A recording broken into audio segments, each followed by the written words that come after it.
What is up, everybody, and welcome to the All NBA show powered by FanDuel, America's #1 sports book. Get started with 150 in bonus bets if you win your first $5 bet at FanDuel.com/AllNBA. I'm your host, Adam Mares. I'm joined by my esteemed colleague, the very sad and downtrodden Tim Legler. Legs, how are you doing on this Monday? There's one saving grace from yesterday, Adam. It is that.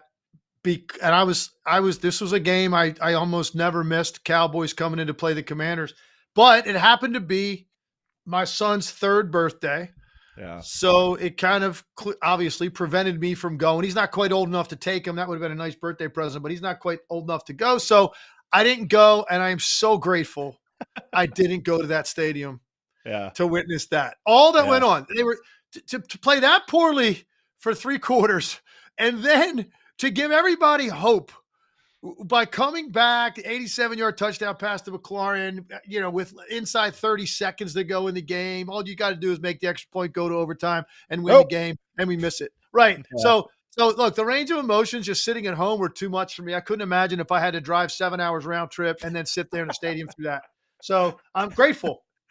That would have been a no music, no podcast, nothing, just quiet in the car, a man with his thoughts. We know how that goes.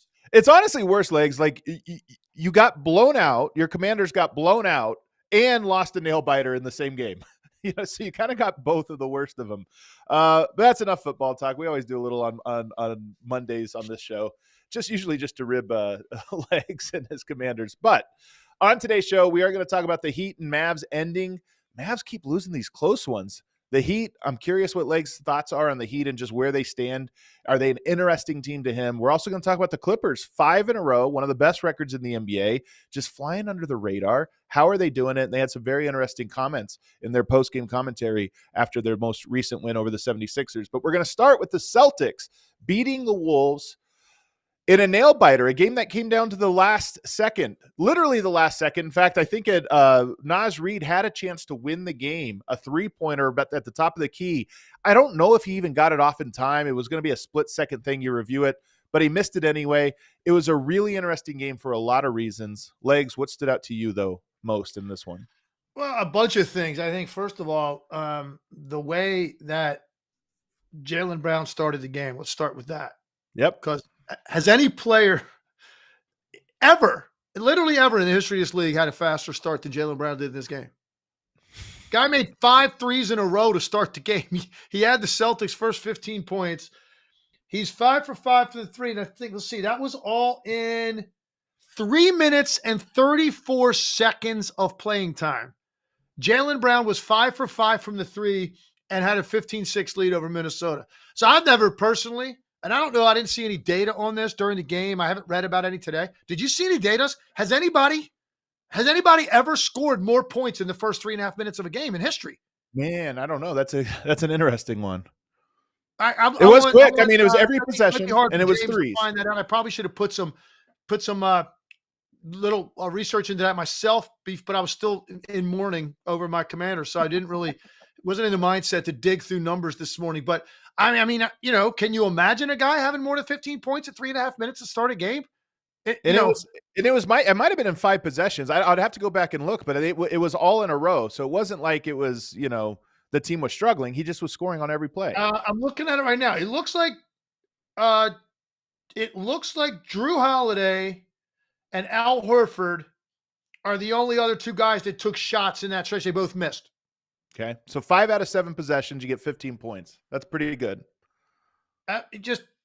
Insane. I mean, the guy came out cooking. He got one going on his first trip. Guys like that, especially in this league now, where all these high-scoring wings if you come out and make one on your first trip, your first shot of the game, you pretty much are given now free license to shoot that shot all night, as many as you want.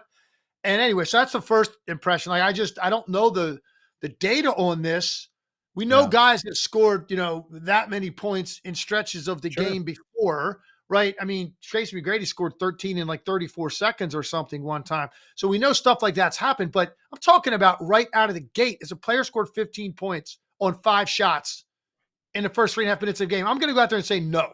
Nobody's ever done that before. So that's how the game started. And then it was, Minnesota came back early in the game, but then Boston established control. They had a double-digit lead most of the game, and then Minnesota hung in there. To their credit, man, they kept defending. I thought Boston's offensive shot selection, which is their one Achilles heel that this team has, they will let you back in the game because they will just not stop shooting threes. And if you string together 3 or 4 misses, you got a chance against them. Now, look, obviously there's lots of nights they make their share of those during that same stretch, and the game's over. But it's the one glimmer of hope you have is if they take the quick ones and they continue to take the quick ones, at some point, if you're just within arm's length, they're going to miss a few and give you a chance to get back in the game. And even the way Boston tried to end the game, I talked about Jaylen Brown starting the game that way, Adam. Well, that doesn't necessarily mean you have to go to a step back 30-footer up to when, one basket ices the game.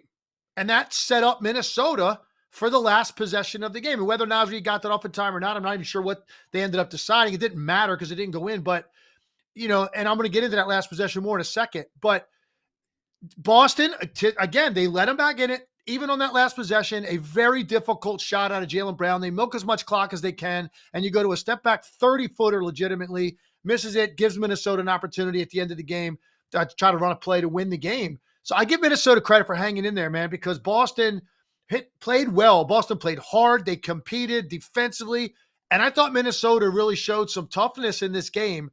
Yeah. But I don't know that either team was very smart in the way that they closed the game. Yeah, and it was interesting. The play I think you're referring to down the stretch, because there were some shots down the stretch for Boston that you didn't love, but the very last one, there's a difference between game clock and shot clock, so Minnesota's going to get the ball back. You're up 2. And I believe what happens if it's the exact same play I'm thinking about, Jaylen Brown, they run the guard-to-guard screen action. Both kind of Anthony Edwards is on Jaylen Brown. He gets switched off. And they both kind of go towards Jaylen Brown, and Jrue Holiday's wide open at the top of the key. For a short window, it had to have been a quick swing, which is what they always do, by the way. Guard-to-guard action. If you put 2 on ball, they swing it quick, and that's a quick 3. He didn't do it there, and I thought it was an obvious moment to swing the ball to him, and he didn't do it. And I remember thinking to myself, are you just trying to run a little bit extra clock? That would make sense. Don't give Minnesota as much time as you can. Or was that just a little bit more of a I got this moment? And that's always been my question with the Celtics, was that system that they run is easier to do early in the game, and it's easier to do when you're up, a little bit harder late. So I took note of that because he takes a shot and misses it, and obviously the game goes how it goes. But is that what you're talking about? Like that specific play and a few plays like that in the clutch where what makes them good kind of went more towards, all right, let me just make a play to close this thing. Yeah, to me, that's exactly what it was. And it was like going for the kill shot, at the end of the game. And they run that action. And obviously, look, you got it. I guess it was about maybe a 7-8 second difference, something like that. Yeah. Julius Randle got a layup to cut it to 2. And then Boston gets the ball. They call timeout. So they've got this opportunity now to, I think it was 7-8 seconds difference in the shot clock. All right. So that's not, to me, that's leaving Minnesota too much time to say, we're going to run this thing all the way down and take a shot. That's way too much time for Minnesota to have left. If that's 27 seconds is all that's left in the game after the Randle layup, and you can run that thing all the way down, take a shot, even when the ball traveling in the air hits the rim, comes off. If Minnesota secures it, they've probably got less than 2 seconds. That's different. You kind of go, okay, that's smart. You don't want to shoot too early in that case. But when you got a 7-8 second shot clock difference, it seems to me that you just want to get a quality look. And Jaylen Brown ends up with Rudy Gobert on him in that possession on the right wing. You got one shooter in the corner, Jrue Holiday at the top of the key. Both of those guys kind of stayed home. And I get Jaylen Brown can, get that off against Rudy Gobert. He hit him with like a little crossover and then a big broad jump backwards to separate. And Rudy Gobert's not going to be quick enough to stay with that. Right. But he's still 7'3" or whatever he is. And he reached out, got a hand up. And to me, it's just such a bad way to try to decide the game. And you gave Minnesota a lot of time. Now, it's interesting there, Adam, by the way, the ball comes off. Dante DiVincenzo runs down the loose ball. He starts heading up the floor. It looks like to me they've got a pretty good spacing situation in transition. So that's a tough gray area there for a head coach. Oh, sometimes, you already made up in your mind you're going to call timeout or not, and you tell your team that. Sometimes you kind of look at it, what it looks like really quick. That's a split-second decision. I thought they had something pretty good going up the floor. There was nobody in front of DiVincenzo, probably all the way to half court. And now maybe Boston gets in scramble mode. They miscommunicate who's stopping the ball. Maybe you get something quicker.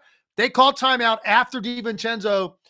I thought it was after he was already dribbled. So I was like, oh, man, they're going to take this thing all the way in the backcourt. They did give it to him before the dribble. So you get into half court, get into Anthony Edwards.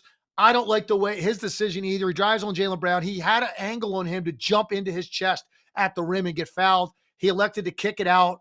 Ball gets swung around, and Naz Reid misses that deep three at the buzzer. I thought Anthony Edwards should have taken that ball into Jaylen Brown's chest. He had a half a step on him. As a scorer in this league, you got to jump and force somebody to make a call at the rim. I don't like the fact that he kicked that out to the corner and it comes back around to Naz Reid and you run out of time. So I didn't like the way Boston closed the game. I didn't like Minnesota's last possession really either. And ultimately the Celtics win the game. And I thought for the most part, Boston outplayed them. Yeah. Yeah, I would agree with that. If we go to the other side, I'm kind of interested here on a couple things. There were 3 big Celtics runs in this game. One was at the very start. Jaylen Brown catches fire, and he crushes. And then you had 2 other ones that coincided with Minnesota's starting lineup. And now Minnesota's starting lineup gave up big runs and made big runs. So you look at the end of it, they were only a minus like 10 or something like that in those minutes, which isn't horrible going up against the Celtics. They have obviously arguably the best starting 5 in basketball, even without Porzingis. We'll talk about him later. But I still take note of the big runs open up. And you just mentioned if Boston doesn't score, then you can make a run on them. But the converse is true too. And with Minnesota, I just struggle with their starting lineup. No Mike Conley today, so you put DiVincenzo in there, but it's still Randall, it's Gobert, it's McDaniels. Those 3 together, I just think your half-court offense is tough. And so the opposite is true of Boston. If you're not putting pressure on in the half-court, then you're allowing the Celtics to play in transition, which means they're probably going to score more. And I just thought that starting lineup in this game, they battled back every time they blew it, but they blew it 3 different times.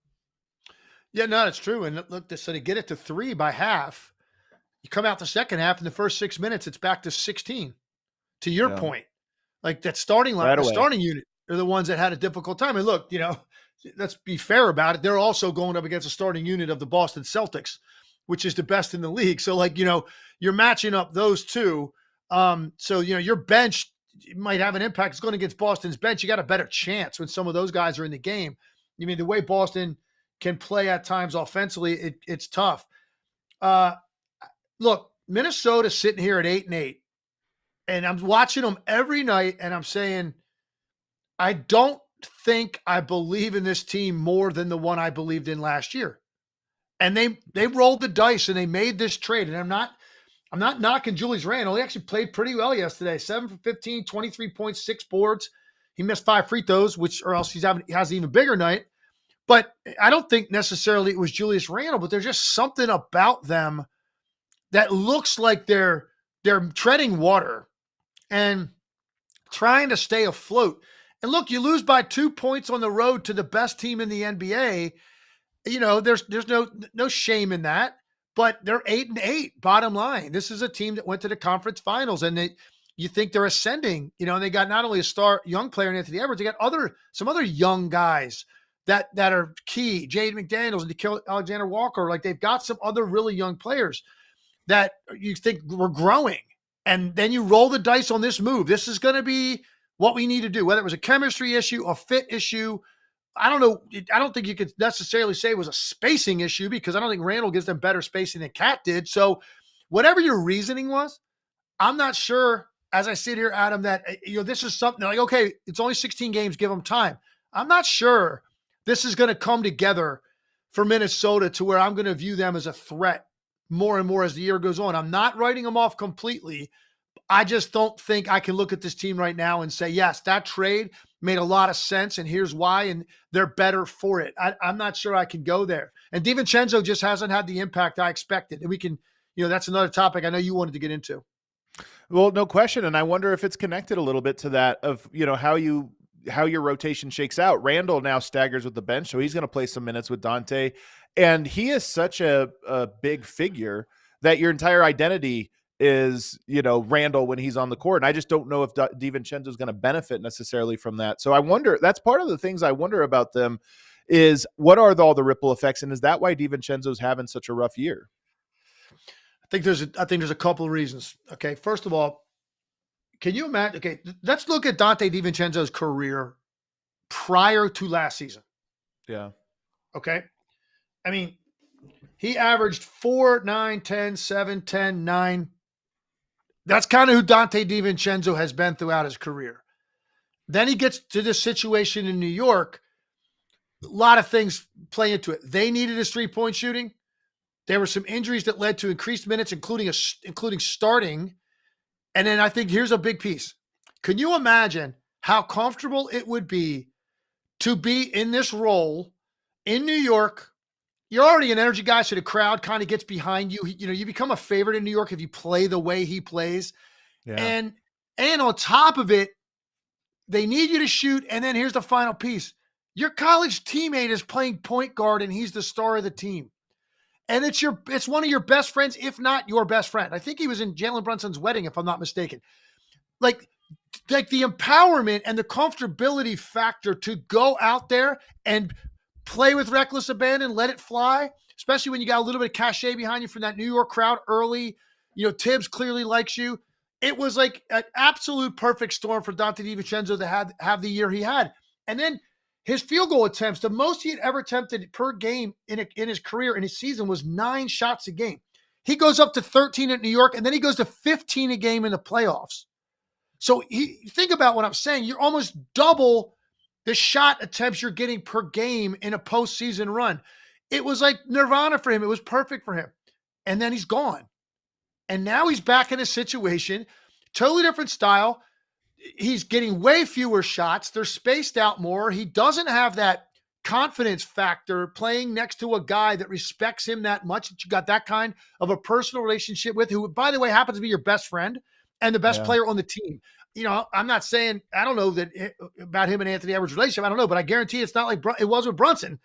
So right off the bat, like me playing in backcourt in the NBA and my starting college point guard is playing point. Yeah, I'm going to feel really comfortable doing whatever I want to do. So I think there's probably something to that. He is back now and regressed to the norm for what his career has been. That's really all we're saying here. So he made that jump late in his career, Adam. I mean, it wasn't like he did that as year 3. He was in year 7 when that bump took place. We kind of knew who Dante DiVincenzo was. And then he had this, anomaly of a year.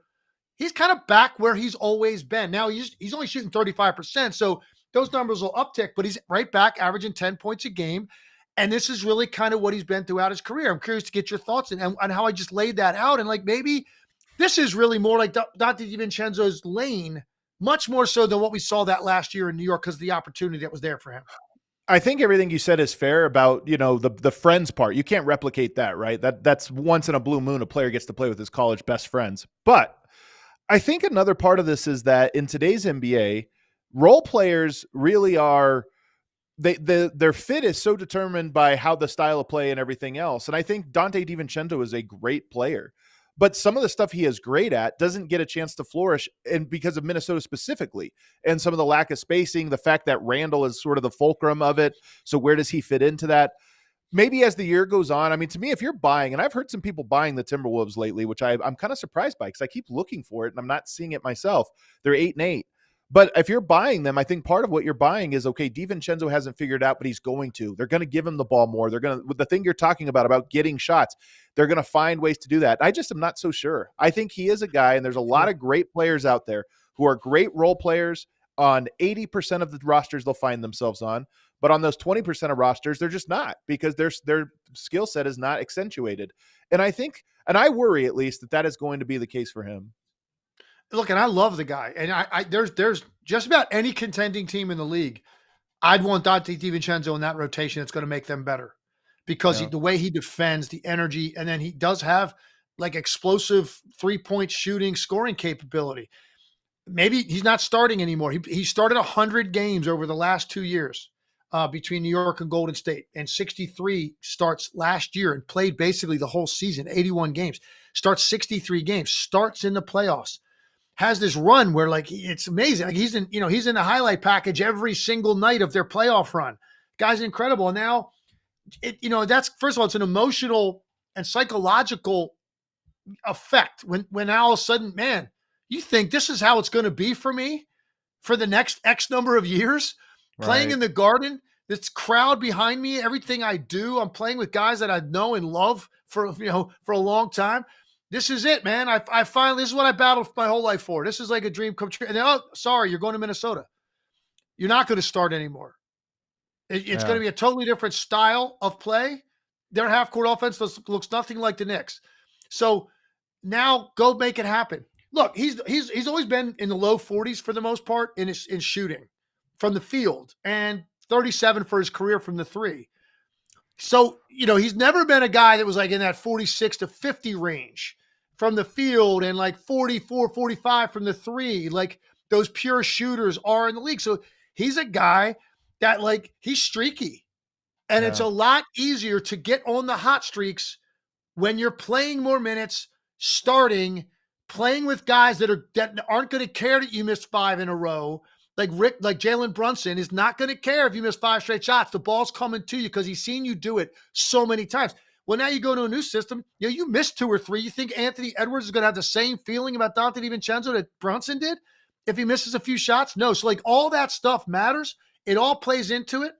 And I'm not saying I don't have confidence in him, but right now he has to go find a way like to have 2 or 3 games in a row where he takes a huge leap in trust that his teammates and Chris Finch, all those guys have in him. Because right now he's struggling. There's no other way to put it for all of the reasons we laid out. And now it's up to him to break through. And he's probably going to have to do that on his own. And then maybe you might see, okay, he's going to take a step forward and then maybe be good the rest of the year. But again, I just look at his career outside of last year. Most of those years look the same. And it looks a lot like this year, except that he hasn't shot the ball as well. So maybe his numbers will be a little bit better. Maybe he'll be averaging 11 or 12 points a game, which prior to last year, his career high was 10 in a season. So maybe he's up a little bit more than that, but it's much closer the way he's playing now to what he's been throughout his career. What I think is the most interesting thing about this game, though, for both teams was points in the paint. And in the first half, because if you look at Minnesota, like one of the things that's interesting about this specific matchup is we wonder, does Boston have the size? They obviously have the speed, the skill, the shooting to match up with anyone, reigning champs. But what happens if they face a big bodied team? Well, in the first half of this game, Legs, they had 8 points in the paint. 8. And Minnesota was dominating that matchup. In the second half, they made the adjustment of, all right, where are our points in the paint going to come? They're not going to come from dribble drives because they got rim protectors down there. They're going to come from the post. They're trying to switch. You're getting these switches on there. You have Jaylen Brown, Drew Holiday, Jayson Tatum, and they all found matchups that they liked in the post and went to the post and punished them that way. Could draw Gobert out of the paint and punish them that way. And I looked at that. They finished with 30 points in the paint compared to Minnesota's 44. That's a close enough gap, especially in that second half. It's a close enough gap to pull out the win because you're going to win the 3-point battle. You're going to win these other things. But it's kind of a double-edged sword. So one, Boston has the ability to do that. They pushed that button and they executed it, I thought, very well in the second half. But the other side of that was Nickeil Alexander-Walker, my guy, and Rob Dillingham, who I really love. Both of those guys were getting punished physically on those plays. They were 2 of them, especially Nickeil Alexander-Walker, great defender. They were abusing him and targeting him in the second half. And I look at that and I go, a fully healthy Minnesota team is going to have to play those guys, and that team at least can exploit. Their size is the thing you want to rely on. They could exploit it by going at him in the post. Totally agree with you. And that's going to continue to be a challenge for them, without a doubt. Boston, both of these teams for me, particularly Boston, I don't know, man. There's times I watch them, Adam, and I just think that they're toying with who they're playing with in terms of they play in a way that I think makes it a little bit easier for you. Because when they play a certain way offensively and they get into the lane first before the ball comes out, and then I don't have as much of a problem with the number of threes they take when they move it that way, as opposed to come down, whoever's the primary ball handler, one ball screen, three. When they do that, I think that they play into your hands. You bring up some stuff about Minnesota defensively too, and some of those guys, and Dillingham's a good example. And he hasn't been playing very much till lately. He got 16 minutes last night, which I think might be a season high actually in minutes.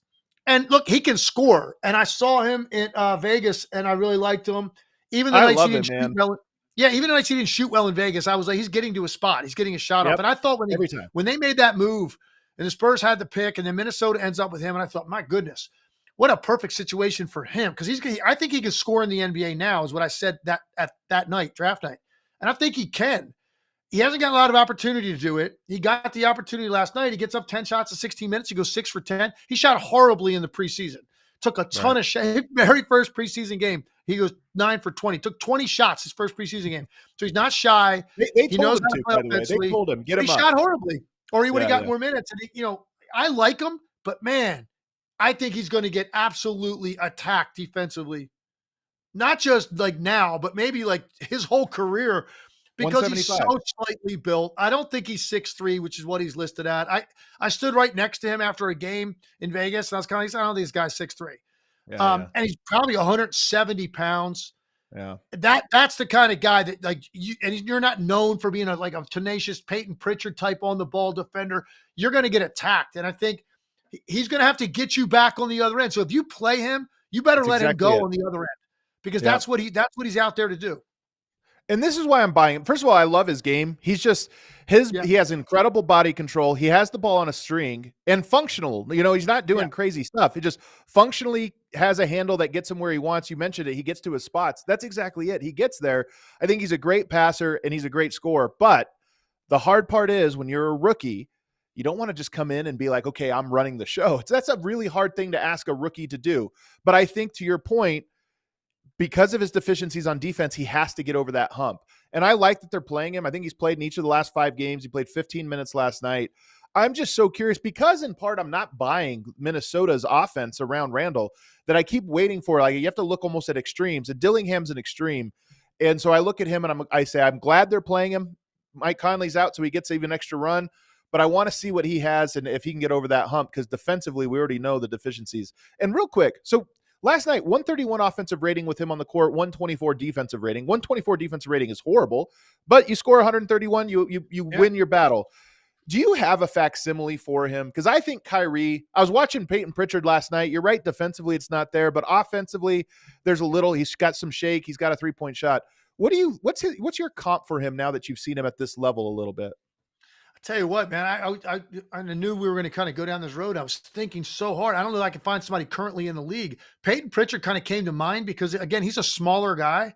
Yeah. But he's a lot stronger. And his base and his ability to cut you off of penetration. And like I said to you earlier in the year, I did a Celtics Suns game last year, and I was blown away by like how much quicker he looked than everybody else on the floor. And it's like a strong quick too. Offensively, maybe there's some comparisons there and how they're going to play. I actually think Dillingham can probably make more passes off the dribble as a lead guard to create offense, even a higher number of type of passes than Peyton Pritchard can make. Dillingham is also a playmaker. Now in this team, this role, I don't know how much he's going to get of that, because Edwards got the ball all the time. Randall's got the ball all the time. I don't know that he's going to get a lot of opportunity to make plays. Your best bet when he's on the floor, let the guy go. If you're going to play him, then you got like a stat line like last night is what you're looking for. If he's going to play 15 minutes, he should get 10 shots. That's what he's on the floor to do, because he's a very talented offensive player.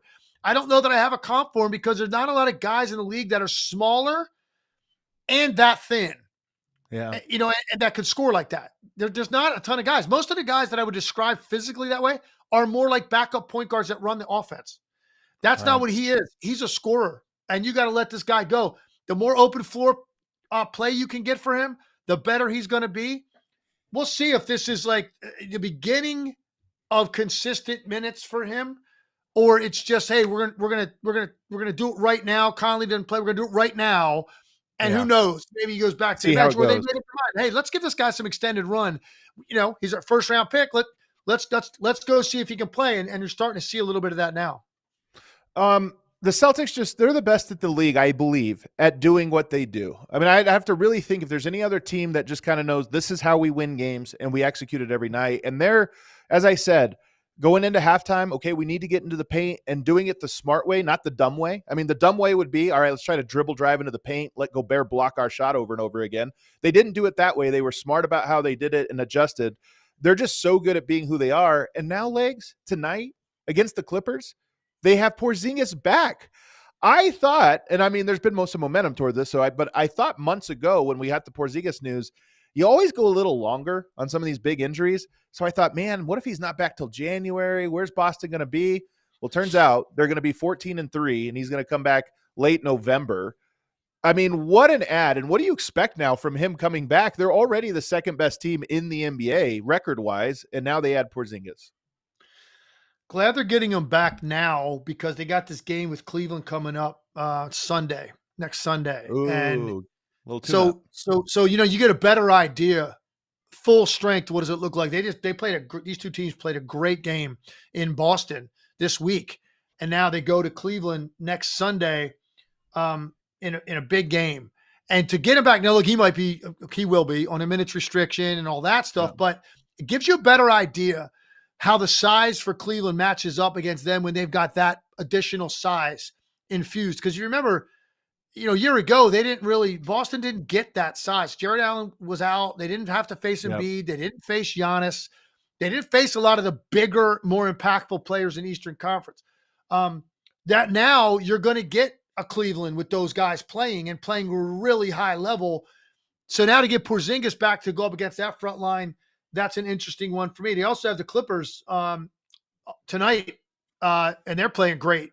A very physical, good defensive team. So I'm anxious to see now. Porzingis, you're right. I expected to see him probably closer to Christmas. So, and I'm glad because I have Boston on Christmas, and I'm glad now. And hopefully they're at full strength. He comes back and stays back.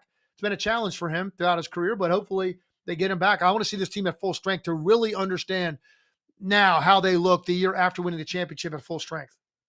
I think they're going to look incredible. I didn't even think about that matchup. I mean, the matchup against the Clippers is a good one. That'll be a great game tonight. I'm excited for that one. We'll definitely be talking about it tomorrow, but I didn't even think about that Cleveland matchup. So the Celtics, really impressive the way that they have gone 14-3 in his absence, and now they get him back, and they just look, I mean, there has been no drop-off last year to this year. If anything, they execute at a higher level, in my opinion.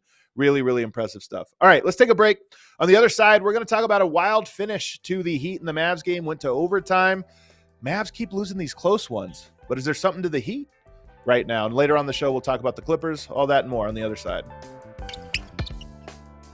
First, get ready to tackle the NFL action with FanDuel, America's #1 sportsbook, because right now new customers can bet $5, get $150 in bonus bets if you win. The FanDuel Sportsbook app gives you everything you need to place live bets on the NFL all in one place. So when you get a hunch in the middle of the game, you can check out the latest stats, view live play-by-play, and so much more on the same page where you place your bets. Like, for example, if you saw the Commanders come all the way back and you knew it was just going to come down to an extra point, but you know the Commanders too well, you could hop on the FanDuel bet and say, nope, I'm taking the loss here. You could bet on that one and make some money on your own misery. I'm not talking to anyone specifically here. I'm just speaking in general, broad strokes right now.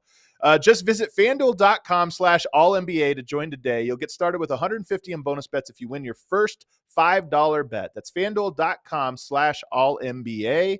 21 and older and present in Colorado. First online real money wager, only $5. First deposit required. Bonus issued as not withdrawable bonus bets, which expire 7 days after receipt. Restrictions apply. See terms at sportsbook.fanduel.com. Gambling problem? Call or text 1-800-522-4700.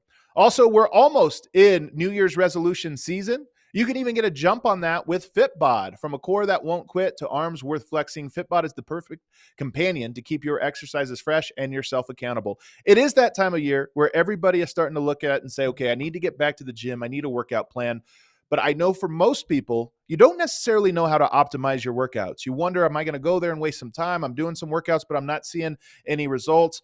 The FitBod app is really nice at helping you achieve whatever goals you're looking for. So they have a little questionnaire when you log on, height, weight, different things, but they'll ask you your goals. Are you trying to lose weight? Are you trying to build muscle?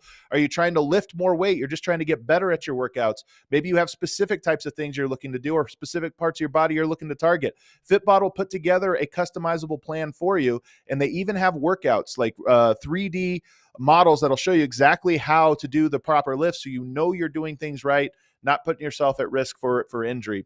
And they have another cool feature on there where you can say, here's what's available to me on my home gym, or maybe you're in a hotel or on the road, or you're at a new place. You say, here's the equipment, here's the workout I'm trying to do. And it'll give you a customized workout based on what's available to you. It's really great. They have all these different tools. And then best of all, it also helps you just to stay accountable by sending you notifications. Hey, you skipped yesterday's workout. What's your plan today? It's really, really nice. So lock in and stay focused. Join FitBod today to get your personalized workout plan. Get 25% off your subscription, or try the app free for 7 days at fitbod.me/allNBA. That's FITBOD.me/allNBA.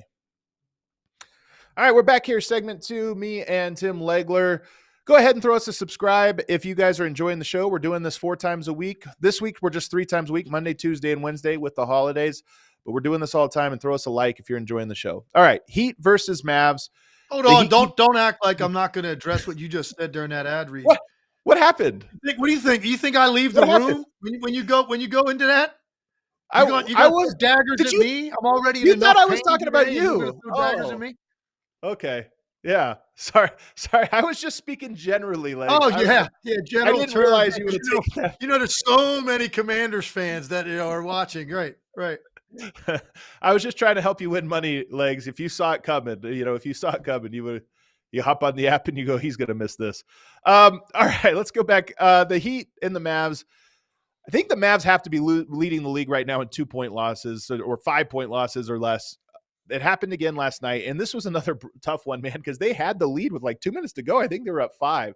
They had a lead, and it just slipped away in part because Kyrie Irving and Spencer Dinwiddie finished the game 2 of 13. Spencer Dinwiddie did not make a shot. Kyrie just made 2. And Kyrie was on fire until he wasn't, and then the well dried up for him. That's what stood out to me is when he's not making shots, they weren't getting great process, but he's a great shot maker, and he didn't make shots down the stretch, and as a result, the Mavs fall. I'm going to simplify it. It comes down to one possession. And there's no way anybody is going to be able to justify to me the way that Dallas defended the sideline out of bounds that Miami had. Miami's down by 2, 5.3 seconds left in the game. They've got the ball in the front court, taking it side out like teams do after a timeout in that situation. Miami is coming out to run their play. They've got Jimmy Butler, Tyler Hero, and somebody else all the way in the backcourt. They're at least, they start out the play, they're 65 feet from the basket. Dallas is chest to chest in the backcourt against those players. And now you've got a screener, bam, you got a screener in the front court, and these guys are going to start running full speed, and he's going to set a back screen. And you're that far away from the rim. And what invariably is going to happen, which is exactly what happened. The back screen is set. Derek Lively and PJ Washington, who's guarding Jimmy Butler. Derek Lively's guarding the screener. And Jimmy Butler's running full speed at the back screen. The screen takes place. Derek Lively jumps with Jimmy Butler for a second. PJ Washington is like in hot pursuit to get back to him, but then thinks, oh, okay, Lively switched. So now he starts to go back toward the screener, but Derek Lively apparently was only going to stay with Jimmy Butler for like a couple of steps, and then he sprints back to his man just for that split second. Both guys run to the screener. Jimmy Butler ends up with basically an uncontested layup to tie the game. Yeah. How somebody explain to me, why are these teams, and it's not the first time I've seen it this year, why are you defending, face guarding guys 65 feet from the rim on a sideline out of bounds play up by 2? You know how hard it is to deny NBA players the ball? You're not Really hard. denying anybody the basketball in the NBA. It just doesn't, unless you sell out and put 2 guys on one player that you desperately do not want to touch the ball. Yeah. Let Luka or Steph Curry or somebody like that, LeBron, right? And so, yeah, okay, you can deny the guy, but guess what? That means somebody else can be wide open in the NBA, and that ball is going to go to that person, and they're going to be able to make a shot. I don't understand what they were trying to accomplish, Dallas, guarding them in that way.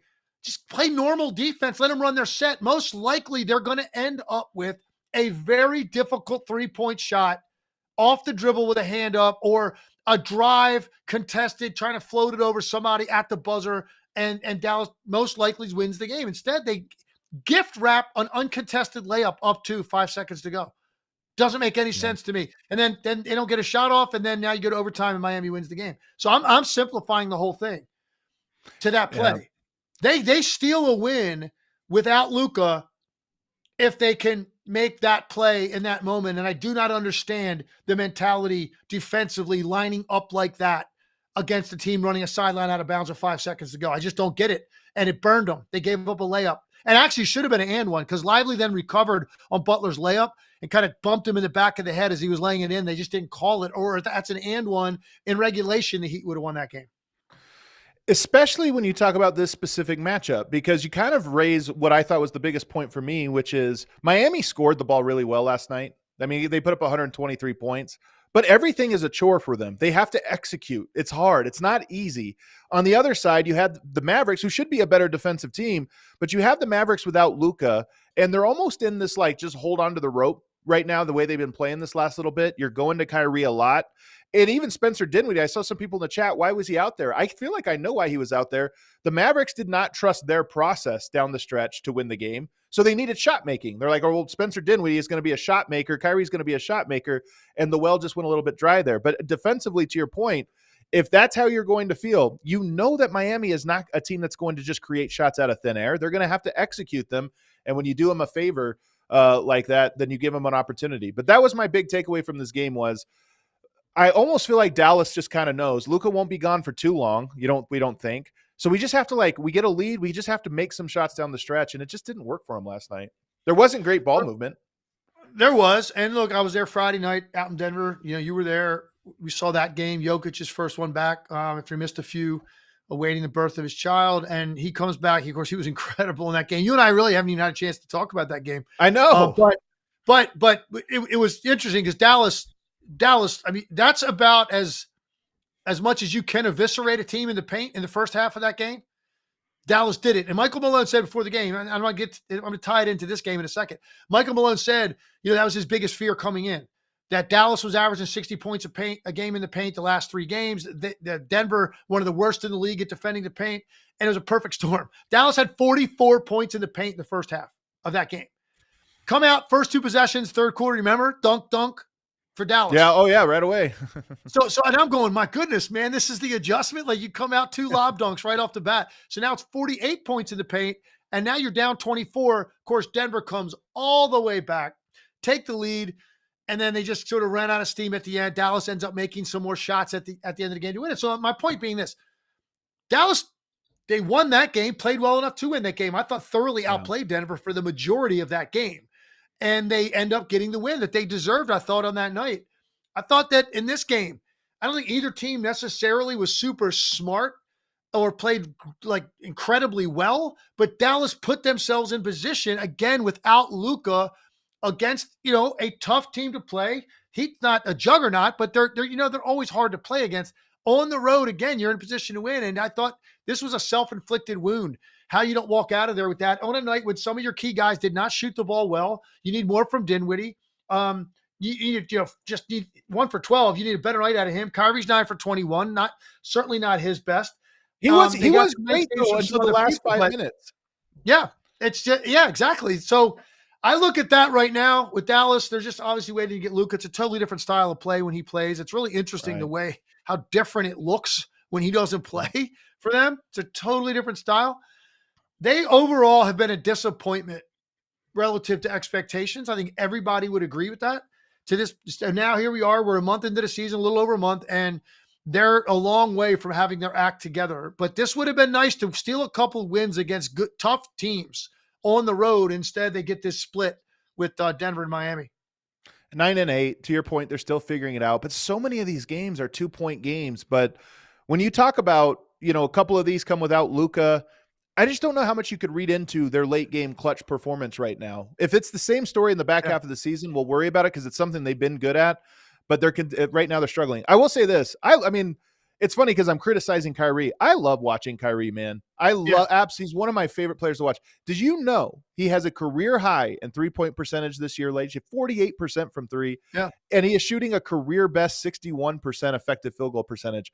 And that's why the end of the game was so jarring. Like, you can't even fault the Mavs. If I were betting in the last 3 minutes, I'd be like, well, Kyrie just needs to make 1 or 2 and it's going to come home. And he went really cold. But watching him shoot and score this year, I just feel like he is at an all-time high in his shot-making ability, which is saying something because he's one of the best shot makers we've ever seen. Completely agree. And I said it to Jayson Kidd on Friday night when we interviewed him before the game. I said, to me, this is one of the best stretches of Kyrie Irving's career. And that's saying a lot. I mean, when you look at what this guy's done throughout his career and how easily he scores and how good he has been, first of all, he's in a great spot, great lane for him to be in Dallas, with Luka kind of being the center of the universe with that franchise, and Kyrie could just go play. That's where he thrives. He's done it in other situations the same way. Here's the thing. You said 48% from the three. Going into the Denver game, he was shooting 54% from the three. He's 4 for his last 18 over the last 2 games that have brought him back to 48%. But he was mid-50s from the field, mid-50s from the three 2 games ago. So he's been absolutely incredible in being able to be that efficient, playing alongside Luka, who's talented as he is, and everybody knows how I feel about the guy as far as a talent, isn't the easiest to play with when you play like Kyrie and you're trying to, get into your rhythm. And he just, he dribbles the ball so much and he hunts his own shots first and then it comes to you later. That can be disruptive to a natural scorer who utilizes his handle to create a lot of his offense the way Kyrie does, but he's doing it at a higher rate than he's ever done it. And it speaks volumes for like how good this guy has been this year. And he's been there every night too, by the way. He's out there every night playing. So look, Dallas, there's a lot more chapters to be written in their season book. We don't, there are going to be several different iterations of this team. Let's see where they're at much later in the year. But right now, they've got to get some things improved upon before we start to take them a little bit more seriously right now in the West. When you look at some of the starts these other teams have had. Well, let's move on to our last team that we're talking about tonight, which is the Clippers, who have won 5 in a row. 4 of those games that came at home, but they have wins over the Warriors, the Magic, and the Kings. Those are good wins. They just beat the doors off of the 76ers, Harden's old team, a revenge game. They're 5th in defensive rating, 20th in offensive rating. And here's the thing, Legs. When I'm looking at teams like this, I always go into the data to see what pops out. Nothing pops out about them. You go to the 4 factors. You go to all the different things.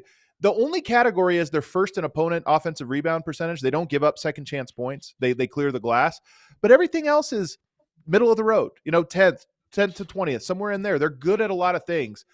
And I'm trying to figure out what works. And then I find this quote that comes courtesy of La Murray of The Athletic. He says, this is from Ty Lue. Going into camp and knowing that we weren't going to have Kawhi for a strong amount at the beginning of the season, we just knew what our team was going to be. After the first 5 or 6 games, we understood what our rotation was going to be, how we wanted to play, what guys fit well and who. And so it's been good for us. Like, the guys being in and out, we just have a rotation now that we know. That is an incredible quote to me because that's so much of basketball. Sometimes you have these big pieces. How do they fit together? But when you lose that stuff, it's like, all right, everybody knows their role. The rotation's the same every night. You just have to do these things. Everybody has a job that they know what it is. There's clarity. I have a feeling that's honestly why they're off to such a hot start. I think a big part of it, and I saw this right from the beginning of the year when I called their first game of the season against Phoenix, they have changed their identity. They've changed their non-negotiables about winning to be more of a defensive-oriented team. Yep. And that to me And I'm not talking about when they had Kawhi and Paul George and you're hoping those guys play and they're very good defenders. That's not what I'm talking about. I'm talking about your identity as a team with quickness across the board, with guys that are on the floor because they made their bones in this league as defenders. Like that end of the floor matters more to guys like Chris Dunn and Nicholas Batum and Amir Coffey. That's the identity now. And without Kawhi, Paul George gone, they put the ball back in Harden's hands. He's pretty much controlling the offense, but he doesn't have to get 35 like he played in Houston, because that wouldn't be able to be possible at this stage of his career. He'd have too many inefficient nights. Instead, he gets to pick his spots more because they're gonna hold teams down. And look at this, this winning streak you're talking about. Look at the point totals they've given up in this stretch. 105, which is a great night in the NBA now. 99, 93, 88, 99. 4 straight games. Nobody breaks 100. And it's because that's how they're going to win. And then they're going to let Harden will be good enough. And he's been very good, especially as a playmaker. He's been very, very good managing it. They have a star player kind of setting the table. We'll make enough shots. We'll do enough. And then we're going to defend you and pressure you and force you out on the floor. We're going to switch a bunch of stuff. We're faster than you in transition defense. And we're going to be a top 5 ranked defensive team. And let's see how that plays out for us without, Kawhi Leonard and Paul George out there to help provide the firepower. Guess what? It looks pretty good. And they also have, I think, the most underrated player in the NBA is Zubac. Zubac is the most underrated player in the league. He is, man. You have top tier guys. There's only a few of those at the center spot. Yep. Then you've got some highly serviceable guys. Zubac doesn't get mentioned in that group, and he belongs there because all the guy does is shoot 60 to 70% for the field every night. He's averaging 13 boards during the winning streak. He's more than capable of having 20-point nights if that's what's required of him. He plays hard. He is a beast on the offensive glass to get them extra shots. He's been playing great. They've got a formula that's working for them right now. And I'm watching them because of how hard they're playing. And some of these guys that got criticized for their offense in their careers are now able to fit into this rotation because they're buying into defensive-minded players. And Chris Dunn's a great example of that. Chris Dunn, and he's a great defensive player as well. I mean, that's his value, but where does he fit offensively? He's getting 8 points a game, shooting the ball, decently well, 38% from 3, 63% basically from 2. So he's a guy, and then Norman Powell's a guy. He's actually leading the team in scoring 23 points a game, and he's shooting some of these early season numbers are ridiculous. We just mentioned Kyrie. Well, he's at 49% from 3 this year on 7 attempts a game. And we're far enough into the season now, legs 15 games for him to go. I mean, he's not going to shoot that all year, but even if he drops down over the next 15 games, he's going to fall to elite territory. So to me, clarity in basketball of who you are and what your job is so important. And sometimes losing guys, whether to injury, trade, or whatever, it helps clarity. And that's a team that just seems to have a lot of it right now. And let's quick final point on Norman Powell. You don't usually get guys that have been really good players in this league, and he has been, and really good scorers in this league. Typically, you don't find guys, get to a career high as a scorer in their 11th season. It just doesn't happen. It's very difficult to do that. Norman Powell is 31 years old. Usually by then, it's like you've had your peak year offensively somewhere else. Guy's been out of his mind for them because I was talking about how good they are defensively. Well, somebody's got to score because Harden's not getting 35 a night like he was in Houston. He's in the around that 20-point range most nights. Where's it going to come from? Norman Powell has completely found another gear for them. And then there's one more guy I want to mention. We didn't mention yet. I don't think you did. I know I didn't. Derrick Jones Jr.'s got to get some credit here because another guy. He's a guy that made a name for himself in this league defensively. He's a high flyer. He's a lob threat. Streaky 3-point shooter at best. He had, I thought, really impactful season for the Mavericks a year ago and a team that went to the finals. He was a critical player on that team. Now he goes to the Clippers and his defense stands out with his length and reach. And again, continues to be a lob threat as a starter for them, has been excellent in plugging him into this new identity to go find a defender like that when this is what you're trying to become now. While you wait for Kawhi and you might never get him, who knows? I think Tyronn Lue's put it in his rearview mirror, man. I'm not even thinking about it. Let's just go with this group, and this is how I want to play. And we got to find guys to plug in that want to play this way, and Derrick Jones Jr. is a perfect fit. What's funny about him is 2 seasons ago, before he goes to Dallas, there's real questions about whether he's a winning player. I talked to enough people around the league, and I would ask about him because I've always been intrigued by the style. Just what do you think? I don't know if that guy's like a winning type of guy. You watch what he did in Dallas and now what he's doing on the Clippers. It's just winning. That's all he's doing. He's not doing anything other than the winning stuff. And so really real, rise for him. What's funny is he's getting paid because of it. I always love seeing the players that think they have to do something to get paid, and then they fall into their natural role and then get rewarded for it. It's always a nice story. And it's like, you know what? That's who you are, and you're going to stay in the league now because of it. But this last quote from Mo Bamba I thought was interesting. He says, "We like knowing what we're going into. We'll make it work on how we go. It's good when you know what's going on. You know how much you're going to play night to night. I think it builds camaraderie within, what you're doing when you're on the floor." This is kind of what I'm getting at with Ty Lue and with this team is when because a lot of teams will tinker with lineups. We're trying different guys. We're trying stuff, especially early. And in addition to, you don't find a rhythm, mentally, I think it's tough. When you're like, am I playing tonight? Am I not playing? If I miss a shot, am I coming out?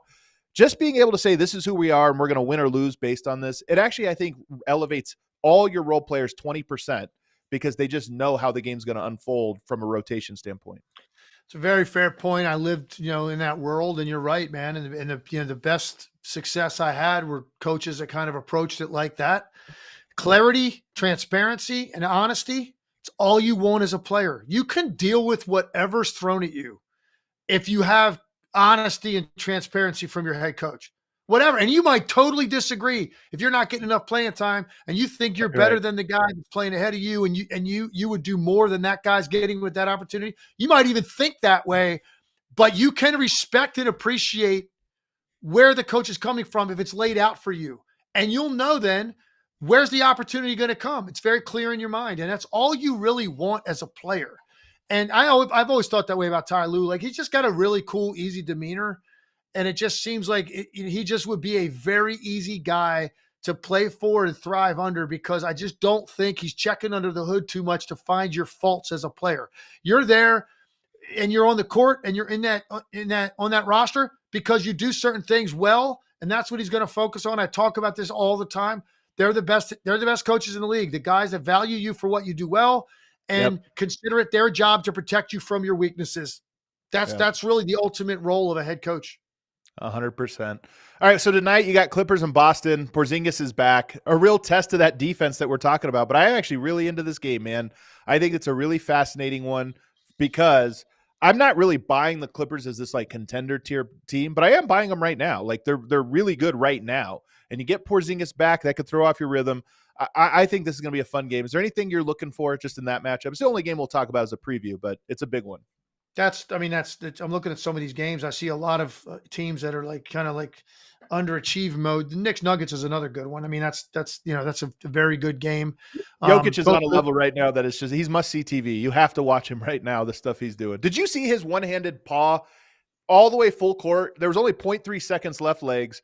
They throw the ball into him and you can't grab it and shoot. So he pawed it. He came within a foot of the basket, 78-foot slap of the basketball, and he was off by 1 foot. The game on Friday night, Adam, was the first time I've called a game that Jokic has played in, because the majority of my work since he came into the league has been in the studio. So I've broken him down a ton in studio. I may have done as many different breakdowns on him as any player in the league over the last 5 years. So fascinating. So that's the first time to sit there, and sitting from that vantage point, mid-court, best seat in the house, calling the game. He had shots that he made in that game, particularly in the second half, because I was sitting on the end of the table and I had a perfect unobstructed view to their basket. He had a couple spin moves where he's coming out of the spin, and it's incomprehensible that he's picked up on the target or the angle of the glass that he's going to use, and he shoots the ball. And if you didn't know better, you'd think it was like this random act, and it's like so intentional. It doesn't really make a lot of sense that he has that level of instincts, spatial awareness, and touch. Yeah. And a guy that big, it just doesn't make any sense whatsoever, man. So that was a thrill for me to sit there, by the way, ended up being a hell of a game. And Russell Westbrook went crazy from the three, which doesn't really happen very often. Playing great this year, Legs. Jokic was incredible. Yes, a great, look at the guys that Dallas got to step up. Najee Marshall and PJ Washington were sensational in that game. That was a fun, entertaining game. Ended up being that way. So, Jokic is incredible. The Knicks and Nuggets, look, 9-7, 9-6, similar records. So I think that's a very important game. And then I think you got a lot of teams, I think, that have underachieved. I mean, go down the list. Sacramento, underachiever. I would say Memphis, 10-7 without Ja, a little bit of an underachievement there. I think Dallas, clearly. Indiana, my goodness, 7-10, and they play the Pelicans. You talk about two underachieving teams. They're going head-to-head tonight. Pistons, my most improved team in the league pick, get the Raptors at home. That should be a win. Get to their 8th win of the year, which took them, I think, 4 months last year to get to that total. So we got some interesting games tonight, but clearly the marquee game is Celtics-Clippers. Yeah, excited for that one. All right, we have one super chat. I believe producer James, what do we got here? Psycho Blue, he says, B-Ball Cthulhu would say the Sixers need an adult, not in the words of DBZ Abridged. PG-13 is the adult, and he's podcasting about locker room arguments after they get leaked unintentionally. I will say that was the funniest part of the entire fiasco last week with the 76ers was Podcast P hopping on the mic and breaking it down. We're in a whole new world, Legs. We're in a whole new world where your team could be rattled and everything falling apart behind the scenes. 24 hours later, it's a conversation. It's a podcast. You know what summed up their season? Look, and it's been a train wreck, obviously, 3-13. I feel sorry for Nick Nurse, and it's not getting any better anytime soon. Embiid's out again. Paul George out again. They might be cooked, man. But here's the thing. Here's what I found most interesting about that whole situation. When it got out, what Maxey apparently said to Embiid in that meeting about show up on time, it sets the tone for everyone. His reaction wasn't like, you know what, man, I got to look in the mirror. I got to take accountability for that. It was who leaked this? Like, if that's your reaction, like, wait a second, that's what you took out of this story? He also said it doesn't happen that much, which I thought was a funny one as well. Like, I'm not late all the time. I mean, listen, I don't know. I'm not there. So I don't know. He didn't go into detail, but I played with guys, you're sitting on that charter, waiting, engines running on the plane, waiting on that guy to show up. You know what I mean? I've been on teams like that, man. And that's crazy to me. It does give off an air of I'm definitely more important than everybody else here. And so I'm not saying that's Ben Embiid, but listen, I don't know at this point. At some point, you're so buried that even psychologically it's hard to fight back. They're not quite there yet because they have so much talent that hasn't played together. But, man, 3-13 is a deep hole to dig out of. Well, hit that outro music, James. We appreciate you guys hanging with us for the full hour today. Remember, we're doing this 4 times a week, 3 times this week, Monday, Tuesday, and Wednesday. We'll take a break for the holidays and be back the following week, the regular schedule. But we appreciate you guys hanging out with us. Throw us a like and make sure to follow us on all of our social media channels, especially on YouTube, where we publish a bunch of stuff, including best dunks of the week and some other film breakdowns and stuff like that. So if you're only catching the show, we got other stuff on the channel. Make sure you hit that subscribe button. Legs, have a good night. We'll see you tomorrow. Got it. See you.